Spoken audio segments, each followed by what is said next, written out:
Good evening, everyone. It's Miss Gaudette, the art teacher at the middle school, and I want to share another project with you that you can do using food. This has not only an art component, but also history and science as well. Now, hundreds of years ago, during colonial times, people made dolls out of anything they could get their hands on: rags, wood, corn husk, even apples. They would peel an apple and carve a little face into it and let it dehydrate.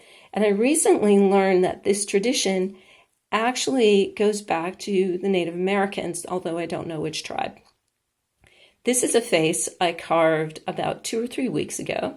It's shriveled, it's wacky looking. Once again, I used dried beans for the eyes and uncooked rice for the teeth.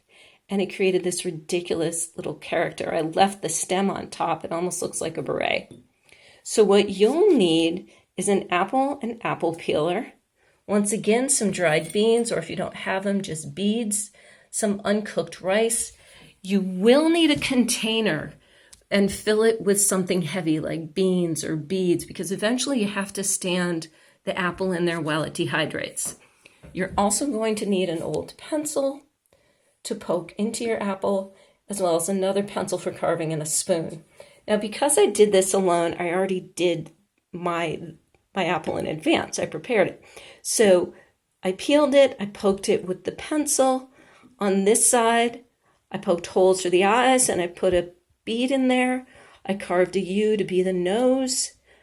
I used the spoon to make the mouth by simply pushing in. Now, it's fun to do, and you want to be cautious not to carve too much out, because if you carve too much out, it'll fall apart. Once you've done this, however, you can just set it in that container I mentioned earlier, and you can see this huge size difference. This freshly carved one is just really moist because it hasn't had an opportunity to dehydrate, whereas this little character has had plenty of time to dry out.